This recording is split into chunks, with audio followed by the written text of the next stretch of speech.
Hello viewers, ఎలా ఉన్నారు? మీరందరూ ఆనందంగా ఉండాలి అని మనస్ఫూర్తిగా కోరుకుంటూ welcome back to our channel. నేను మీ ఆంధ్ర అమ్మాయి నిర్మల. మార్గశిర గురువారాలలో 4వ వారం పూజను ఏ విధంగా ఆచరించాలి, ఉప్పు దీపాన్ని ఏ విధంగా పెట్టుకోవాలి, ఉప్పు దీపాన్ని ఏ రోజున పెట్టుకోవాలి, అలానే మార్గశిర లక్ష్మీ వారాలు ఎందుకు చేసుకోవాలి, అలానే 4వ వారం లక్ష్మీ వారంలో నైవేద్యంగా ఏం పెట్టాలి అనే విషయాలన్నింటినీ ఇవాళ వీడియోలో మన వ్యూయర్స్ అందరికీ షేర్ చేయబోతున్నాను.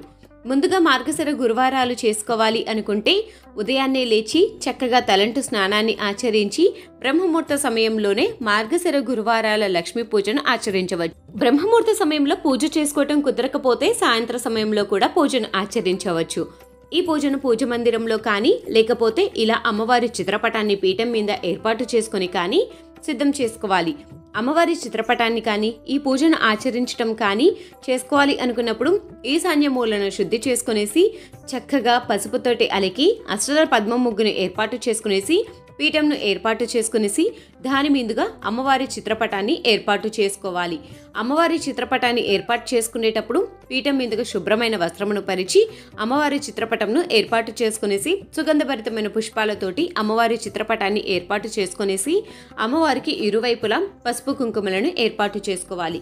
ఏ పూజ చేసినా ముందుగా గణనాథుని పూజించాలి కాబట్టి పసుపుతో చేసిన గణనాథుని కానీ లేకపోతే గణనాథుని విగ్రహాన్ని కానీ ఏర్పాటు చేసుకునేసి సిద్ధం చేసుకోవాలి. పూజకు కావాల్సిన ప్రమిదలను సిద్ధం చేసుకోవాలి.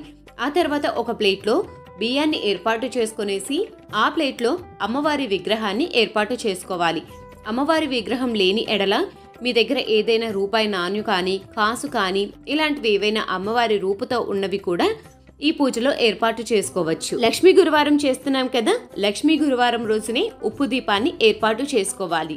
ఇలా చక్కగా ఉప్పు దీపానికి కింద ఒక ప్లేట్ను ఏర్పాటు చేసుకునేసి ఉప్పు దీపాన్ని ఏర్పాటు చేసుకోవటం కోసం పసుపుతోటి 2 ప్రమిదలను చక్కగా పసుపు కుంకుమలతోటి అలికి ఆ తర్వాత కింద ఉండే ప్రమిదలో ఉప్పును పోసి దీపాన్ని వెలిగించుకోవటం కోసం పైన ఒక ప్రమిదను పెట్టుకునేసి అందులో ఉప్పు దీపాన్ని వెలిగించుకోవాలి.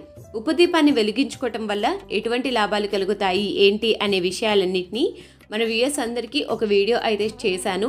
ఎవరైనా చూడకపోతే డిస్క్రిప్షన్ బాక్స్లో మెన్షన్ చేస్తాను. ఉప్పు దీపాన్ని పెట్టుకోవటం వల్ల కలిగే లాభాలేంటి, ఏ విధంగా పెట్టుకుంటే చాలా మంచిది అనే విషయాలన్నింటినీ ఆ వీడియోలో షేర్ చేశాను. మార్గశిర గురువారాలలో పూజ చేయటం వల్ల మనము ఏ పూజ చేసినా అత్తింటికి మేలు జరుగుతుంది. కానీ మార్గశిర మాసంలో పూజను ఆచరించటం వల్ల అత్తింటి వారికి అలానే పుట్టింటి వారికి ఇరువురికి మేలు జరుగుతుంది. మార్గశిర గురువారాలలో పూజను ఆచరించి అమ్మవారి అనుగ్రహాన్ని పొందవచ్చు. మార్గశిర మాసం మొత్తం అమ్మవారికి ఎంతో ప్రీతికరమైన మాసం.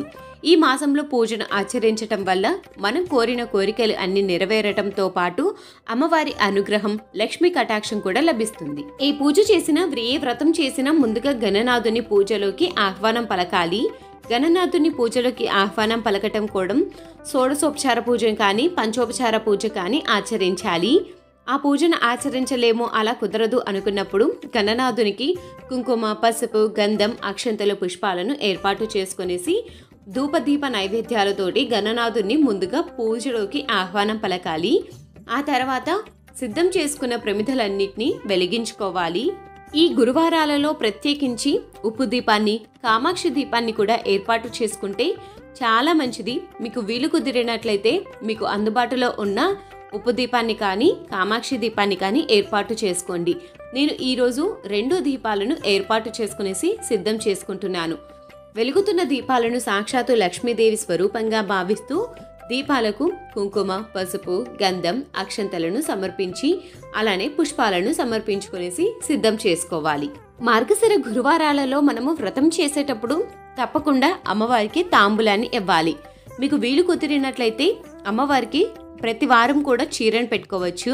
ఒకవేళ మాకు వీలు కుదరదు అనుకున్నప్పుడు 2 జాకెట్ ముక్కలను ఏర్పాటు చేసుకునేసి అమ్మవారికి తాంబూలం ఇవ్వచ్చు. ఇలా మనకు ఏది వీలు కుదరదు అనుకున్న వాళ్ళు అమ్మవారికి 2 ఆకులు, 2 వక్కలు, 2 పుష్పాలు, పసుపు, కుంకుమ, ఏదైనా పండును అమ్మవారికి తాంబూలాన్ని ఇవ్వచ్చు. ఇలా చక్కగా అమ్మవారికి తాంబూలాన్ని ఏర్పాటు చేసుకునేసి పీఠం మీదుగా ఏర్పాటు చేసుకోవాలి. అమ్మవారికి తాంబూలాన్ని ఏర్పాటు చేసుకునేసి సుగంధభరితమైన అగరబత్తులతోటి అమ్మవారికి ధూపాన్ని వెయ్యాలి. సుగంధభరితమైన అగరబత్తులతోటి ముందుగా గణనాథునికి ధూపాన్ని వేసి ఆ తర్వాత అమ్మవారికి ధూపాన్ని చూపించాలి. మార్గశిర లక్ష్మీ వారాలలో 4వ వారం అమ్మవారికి పెట్టవలసిన నైవేద్యం పులిహోర, అలానే వడలు. ఈ రెండిటిని అమ్మవారికి నైవేద్యంగా ఏర్పాటు చేసుకునేసి అమ్మవారిని పూజించాలి. ఈ మార్గశిర మాసంలో ఇలా ఒక్కొక్క రోజు ఒక్కొక్క నైవేద్యం చేయలేను అనుకున్న వాళ్ళు చక్కగా బెల్లం ముక్కను ఏర్పాటు చేసుకొని అయినా కానీ నైవేద్యానికి సిద్ధం చేసుకోవచ్చు. ఇలా పూజకు కావాల్సిన ఏర్పాట్లన్నింటినీ సిద్ధం చేసుకునేసి అమ్మవారి యొక్క అష్టోత్తరాలను చదువుకుంటూ కానీ లేకపోతే 5 గురువారాల వ్రతం అని మనకు బుక్స్ అనేది అందుబాటులో ఉంటాయి. ఆ బుక్ను చదువుకుంటూ కానీ అమ్మవారి అష్టోత్తరాలను చదువుకుంటూ అమ్మవారికి ఎంతో ప్రీతికరమైన కుంకుమ అర్చన చేసుకుంటే చాలా మంచిది. ఒక్కొక్క వారం ఒక్కొక్క విధంగా పూజను ఆచరించవచ్చు. మాకు ఒక్కొక్క వారం ఒక్కొక్క విధంగా పూజను ఆచరించడం కుదరదు అనుకున్న వాళ్ళు చక్కగా మీరు రోజువారీ పూజను ఏ విధంగా అయితే ఆచరిస్తారో అదే విధంగా పూజను ఆచరించి అమ్మవారికి ఒక చిన్న బెల్లం ముక్కను కానీ పటిక బెల్లంను కానీ ఏర్పాటు చేసుకునేసి పూజను అనేది ఆచరించుకోవచ్చు. యథావిధిగా పూజను ఆచరించినా పర్వాలేదు. ఇలా అమ్మవారికి చక్కగా పీఠమును ఏర్పాటు చేసుకునేసి అమ్మవారికి ఇష్టమైన నైవేద్యాలను ఏర్పాటు చేసుకునేసి పూజను ఆచరించినా కానీ పర్లేదు. ఏ పూజ చేసినా ఏ వ్రతం చేసినా ఏది చేసినా కానీ ఆడంబరాలనేది ముఖ్యం కాదు.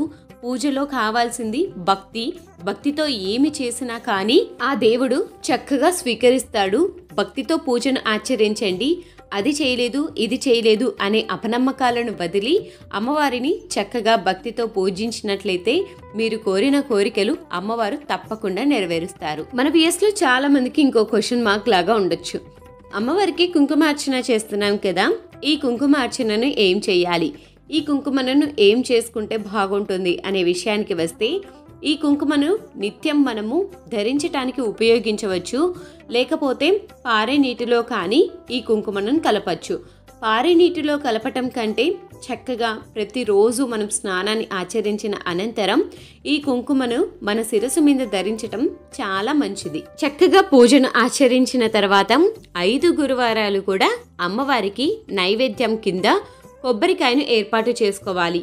ఈరోజు కొబ్బరికాయలో నాకు పువ్వు అనేది వచ్చింది. పువ్వు వస్తే అంటారు కదా మనం కోరిన కోరికలు చాలా బాగా నెరవేరుతాయి అని చెప్పేసి. ఈ పువ్వు రావడానికి కూడా ఒక రీజన్ ఉంది. నేను పువ్వు వచ్చిన కొబ్బరికాయని తీసుకునేసి వచ్చాను, అందుకే నాకు కొబ్బరికాయలో పువ్వు అనేది వచ్చింది. ఇలా పూజను ఆచరించిన అనంతరము దేవునికి కర్పూరంతో హారతిని ఇవ్వాలి. కర్పూర హారతిని ఇచ్చి అమ్మవారికి నైవేద్యాన్ని స్వీకరించమని చెప్పేసి అమ్మవారికి నైవేద్యాన్ని చూపించాలి. ఇలా మార్గశిర మాసంలో 4వ గురువారము అమ్మవారిని పూజించి అమ్మవారి అనుగ్రహాన్ని పొందాలి అని నేను ఆ దేవుని మనస్ఫూర్తిగా కోరుకుంటున్నాను. ఐ హోప్ మీకందరికీ ఈ వీడియో బాగా నచ్చింది అనుకుంటున్నాను. ఈ వీడియోలో మీకు ఎటువంటి సందేహాలు ఉన్నా కానీ కింద కామెంట్ సెక్షన్లో కామెంట్ చేయండి, తప్పకుండా రిప్లై ఇస్తాను. మీకు కనుక ఈ వీడియో నచ్చినట్లయితే తప్పకుండా లైక్ చేయండి, షేర్ చేయండి, సబ్స్క్రైబ్ చేయండి. మరొక మంచి ఇంట్రెస్టింగ్ బ్యూటిఫుల్ వీడియోతోటి మీ ముందుకు వస్తుంది మీ ఆంధ్ర అమ్మాయి నిర్మల.